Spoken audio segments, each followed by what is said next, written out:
Good evening, Elmira Baptist Church. It's Saturday, October 10th, and I'm ready to give you the update. But first, before we begin our news update, let me tell you a little bit about how to light a charcoal fire. I'm going to read this to you. Everybody loves a backyard barbecue. For some reason, food just seems to taste better when it has been cooked outdoors, where flies can lay eggs on it. But there's nothing worse, and I include the Great Depression in that statement, than trying to set fire to a pile of charcoal. The average backyard chef wishing to cook hamburgers tries to ignite the charcoal via the squirt, light, and wait method, wherein you squirt lighter fluid on a pile of briquettes, light the pile, and then wait until they have turned a uniform gray color. When I say they have turned a uniform gray color, I am referring, of course, to the hamburgers. The briquettes will remain cold and lifeless.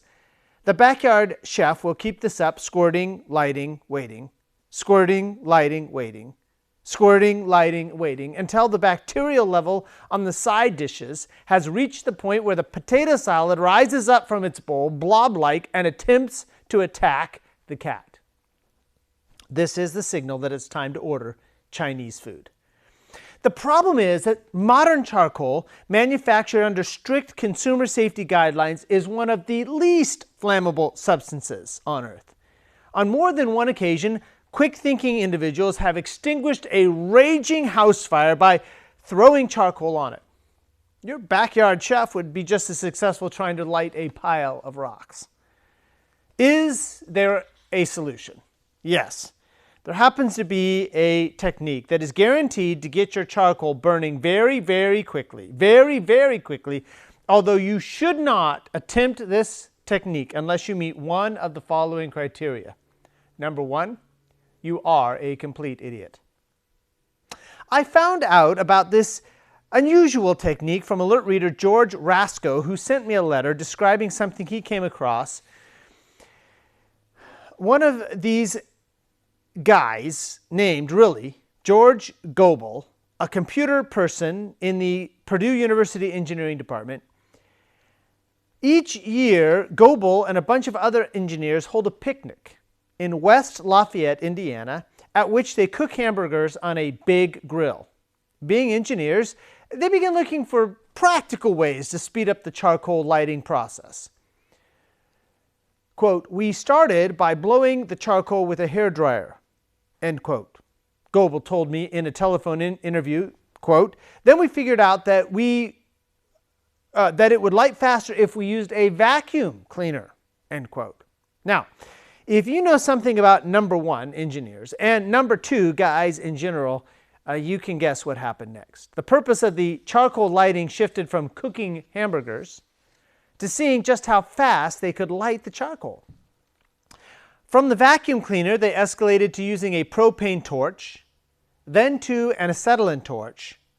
Then Goebel started using compressed pure oxygen, which caused the charcoal to burn much faster because, as you recall from chemistry class, fire is essentially the rapid combination of oxygen with the cosine to form the Tigris and Euphrates rivers or something like that. By this time, Goebel was getting pretty good times. But in the world of competitive charcoal lighting, pretty good just does not cut the mustard. Thus, Goebel hit upon the idea of using, get ready for this, liquid oxygen. This is the form of oxygen used in rocket engines. We're talking about rocket science here. It's 295 degrees below zero and 600 times as dense as regular oxygen.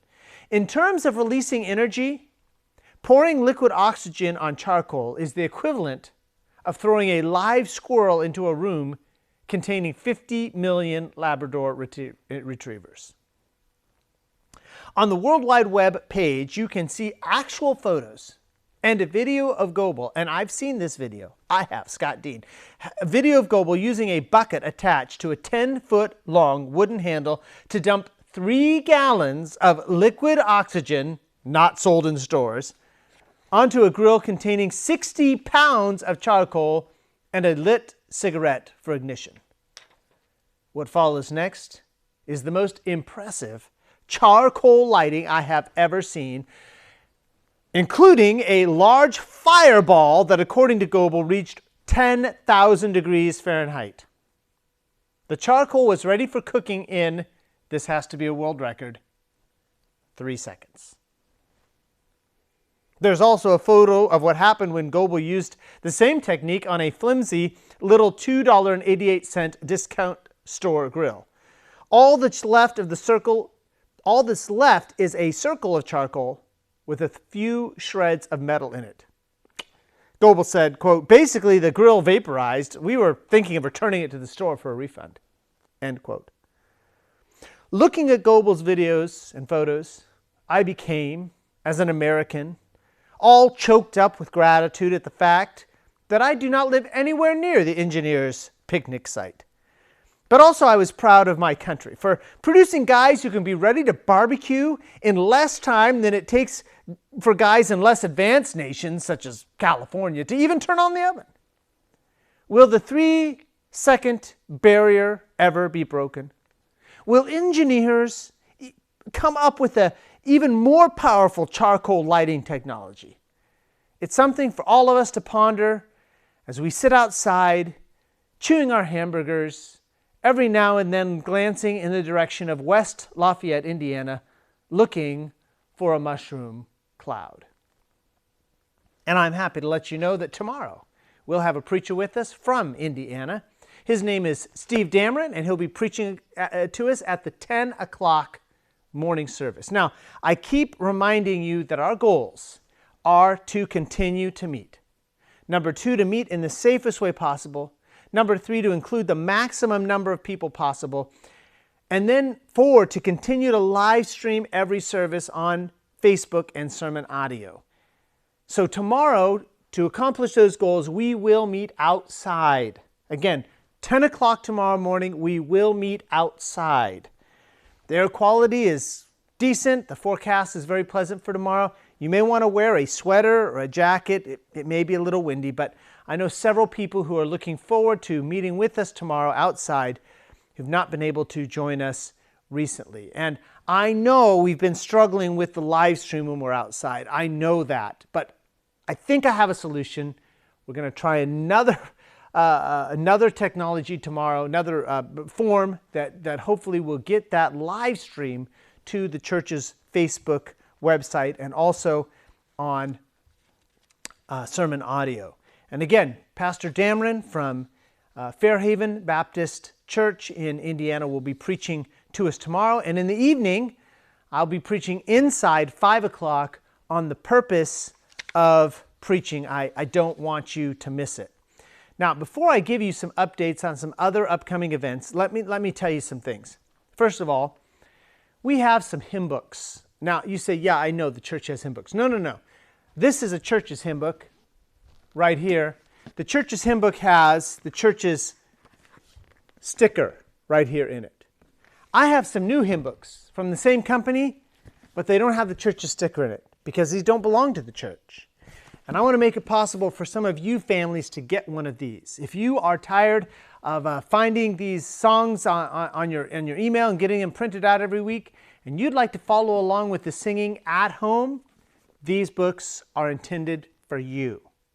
They're the exact same as our current book, so you can turn to the number and find those songs. And we did have to purchase these. If you would be able to donate $15 to the church to provide the church's costs for these hymn books and the shipping, I would greatly appreciate it. But if you promise to use those books at home, we'd like to get a book into your hands. I have a limited number of copies, and when they're gone, they're all gone. But I hope that you'll be interested in that. So hymn books, not belonging to the church. We do have hymn books that belong to the church. I do not want to give those away. But want to give these away, $15 donation if you would. I heard from Ken Lynch this week. He says to tell you all hello, and he's looking forward to being with us in 2022 if the Lord tarries. Now here's some other upcoming events. This coming Wednesday, October 14th, Josh Lancaster and Tim Schmidt will be with us leading our prayer meeting, specifically praying for the Greater Sacramento Gospel Victory Crusade. So I'm looking forward to that. That's Wednesday night, 7 o'clock. A week from today, Saturday, October 17th, we're having a men's prayer breakfast at 9 o'clock in the morning. I hope, men, that you'll join us, but I do need you to sign up so we know how many to prepare for. I have a sign-up sheet. I'll have it tomorrow. Please plan to sign up for that. And then 15 days from today, that's October 25th, that's a Sunday, the church will host a picnic on the grounds. Each family, I'm encouraging you to bring a picnic lunch, bring your drinks, bring your coffee if you want coffee, bring your meat, bring your salads, whatever you want in your picnic, please bring that. The church will not, for that meal, be providing anything. If you want water, please bring that. And we'll eat after the service right here on the grounds. Probably, about 11:30, 11:45 we'll eat, and then we'll wrap up with an afternoon service on that particular Sunday. And then I have good news for you. November 1st, the 11th month of the year, we're going to begin our in-person Sunday school again. Sunday school assembly will be at 9:45. We'll move the morning worship service to 11 o'clock. And we'll see how the weather is. If the weather's nice, we'll meet outside at 11 o'clock, but we will restart, that is, our Sunday school in person. And you know, it's easy to take these things for granted, but I hope that as we restart this in-person Sunday school, you won't miss the opportunity to be a part of it. That is on November 1st, which is a Sunday. Let me mention a couple of prayer requests here. If you would be praying for Jerry Salazar, he is Henry and Dora's son-in-law. He's married to their daughter, Deborah. He's having an emergency surgery, I understand, as I'm speaking to you. He had surgery earlier this week, something to do with pneumonia, and is suddenly needing a second surgery, an emergency surgery. So please pray for Jerry and for Deborah. And also pray for Dora Valles. As I talked to her today, I told her that she told me that she could use some prayer. She had a procedure Wednesday and would like some prayer as she recovers from that. I hope you'll continue to remember the Jason Cortez family. He's the San Francisco firefighter who passed away after a serious fall in a training exercise, left behind a wife, Betty, and two children. So be praying for him. He's a friend of Ken Chan's. And continue to pray for our first responders who are often putting themselves in harm's way on our behalf. Let me share a brief devotional with you, maybe not so brief. This is near and dear. All these devotionals are near and dear to my heart. But look with me at Psalm 118. Psalm 118. I'm going to read verses 8 and 9. Psalm 118. Psalm 118 verse 8 says, "It is better to trust in the Lord than to put confidence in man." It is better to trust in the Lord than to put confidence in princes. It is better to trust in the Lord than to put confidence in man. It is better to trust in the Lord than to put confidence in princes. Let me ask you where your confidence is. In a time of COVID, in a coronavirus pandemic, is your trust in the Lord? Or is your trust in doctors and in the government? In economic trouble, is your trust in the Lord? Or is your trust in economists and the government? I know we're all hoping for world peace. I talked to a man today as we were out knocking doors, and he said, I believe that we could achieve world peace. Now let me ask you, is your hope for world peace in the Lord? Or is your hope for world peace in politicians and governments? You see, the Bible says it is better to trust in the Lord than to put your trust in man. It is better to put your confidence in the Lord than to put your trust in princes. Let me illustrate it this way. There was a farmer who had a prized cow, just a milking cow. He loved this cow, just gave great amounts of delicious, nutritious milk. Such a docile animal. The children could stroke its hide and just calm, gave great milk. Everybody in the family loved this cow. Family favorite. Well, this milking cow became sick and wasn't too bad, so the farmer tried changing the food and adding some vitamins to the oats that he gave her, but she didn't respond to that. And in fact, she got worse. So he tried giving her some home remedies that always seemed to help his milking cows, and that didn't seem to help. So he thought, well, maybe I'll try the vet. So he called the vet, and the vet came by and sort of shook his head and said, I'm not really sure what's making her sick. I'm not really sure how to treat this one. And the farmer was wringing his hands. He went into the house. He said to his wife, honey, it's terrible. I think it's time to pray. And the farmer's wife said, has it really come to that? You see, we often treat trusting the Lord, we often treat prayer as if it's a last resort. We'll try everything else. We'll try medicine. We'll try man. We'll try money. And when nothing seems to solve the problem, then we will come to the Lord. It is better to put your confidence in the Lord. It's better to trust Him from the beginning. And of course we'll use medicine. Of course I'll call people for help. And sometimes money is the answer, and God provides the money so that we can have the answer. But let's start by trusting in the Lord. Let's not make that our last resort. Let's make that our first resort. Well, regardless if you plan to join us outside tomorrow or not, I hope that you will get up early, get ready for your day, get dressed, and plan to join us tomorrow at 10 o'clock. I know it's been troublesome when we're outside, but again, try one more time for me if you're not with us tomorrow, or if you drive in tomorrow, try one more time for me, the church's Facebook page. We're going to see if we can't get that up and running. And don't forget Scotty's lessons on reciprocal living.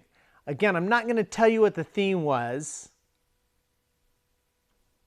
or will be, but he had a great lesson for us, and I'll be posting that tonight. And you can watch that tomorrow morning before you come, or if you choose to, you can watch it after you've come. But you won't want to miss Scotty's lesson on reciprocal living. Remember that God is in control of all things. You'll see me tomorrow.